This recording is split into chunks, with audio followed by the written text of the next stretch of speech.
ઈમાનદારી હજુ પણ સલામત છે. ડાકોર રણછોડરાયજી મંદિરના સેવક જીતુભાઈની ઈમાનદારીને આવકાર.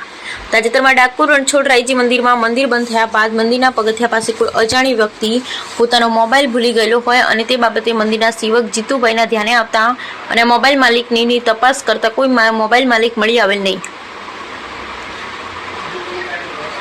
અને એ દરમિયાન મંદિરની ઓફિસ બંધ હોય જેથી તેઓના દ્વારા મંદિરની આસપાસ વિસ્તારમાં પણ તપાસ કરવામાં આવેલ પરંતુ કોઈ મોબાઈલનો માલિક મળી આવેલ નહીં, જેથી તેઓ આ બાબતે ડાકોર પોલીસમાં જાણ કરતા સાંજના સમયે મોબાઈલ આકલવાના એક ભક્તજનનું હોવાનું જાણવા મળતા જીતુભાઈ સેવક દ્વારા ડાકોર પોલીસની હાજરીમાં મોબાઈલ અંગેની યોગ્ય ખાતરી કરી મોબાઈલના માલિકને મોબાઈલ પરત કરવામાં આવ્યો છે.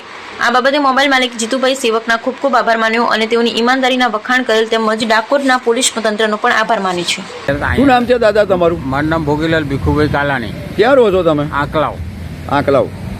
અને આજે તમને શું પરત મળ્યું? ફોન તમે ક્યાં ભૂલી ગયા હતા? તમે અમે પગથિયા ઉપર મુકાઈ ગયો હતો, બરાબર, એટલે ભૂલી ગયા હતા. હા. અને તમને તમારો ફોન કોના દ્વારા પરત મળ્યો? જીતુભાઈ. કઈ કંપનીનો ફોન હતો તમારો? વિવો. અને મને મળી ગયો છે, બરાબર.